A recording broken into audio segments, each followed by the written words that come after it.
नमस्कार शेतकरी मित्रांनो. आपल्याला माहिती आहे मित्रांनो, पी-एम किसान योजनेमधील केंद्र सरकारने जवळ-जवळ 2,40,000 एवढे लाभार्थी कमी करण्यात आलेले इथं. आणि याचं मुख्य कारण आहे मित्रांनो, की यामध्ये एकाच कुटुंबातील एकापेक्षा जास्त सदस्य. आपण जर मित्रांनो एकाच कुटुंबातील एकापेक्षा जास्त सदस्य नसाल आणि तरीही जर आपल्याला हप्ता आले नसेल मित्रांनो, तर तुम्हाला तुमचे तलाठी असेल किंवा ग्रामसेवक असेल किंवा कृषी सहाय्यक असेल, यांच्याकडे मित्रांनो फिजिकल व्हेरिफिकेशनसाठी एक फॉर्म भेटतो. तो फॉर्म मित्रांनो भरून त्या संबंधित तलाठी किंवा ग्रामसेवक किंवा कृषी सहाय्यक यांना द्यायचा आहे. त्या फॉर्ममध्ये मित्रांनो तुम्हाला संमतीपत्र द्यावं लागत असतं, की आम्ही एकाच कुटुंबातील व्यक्ती आहोत आणि एकच लाभधारक व्यक्ती आहे.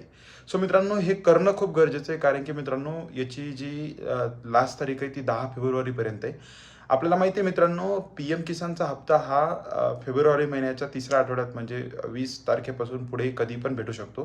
सो 10 तारखेपर्यंत मित्रांनो हा फॉर्म भरून द्यायचा आहे. सो आपल्याला जर पी-एम किसानचे पैसे आलेले नसतील, तर लवकरात लवकर तुम्ही हा फॉर्म संबंधित तलाट्याला किंवा ग्रामसेवक किंवा कृषी सहाय्यकाला भरून द्या. जेणेकरून मित्रांनो तुमचा पुढचा हप्ता हा सुरळीत येईल. आणि मित्रांनो सगळ्यात महत्त्वाची गोष्ट यामध्ये अशी आहे, की जर आपल्याकडे फार्मर आय-डी नसेल, तर तुम्हाला आधी फार्मर आय-डी काढून घ्यावं लागेल आणि त्यानंतरच मित्रांनो तुम्हाला फार्मर आय-डी काढल्यानंतर हा फॉर्म भरून द्यावा लागेल.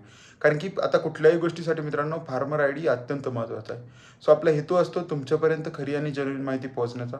आपला व्हिडिओ जर तुम्हाला आवडला असेल तर कृपया चॅनलला सबस्क्राईब करा, या व्हिडिओला लाईक करा. धन्यवाद.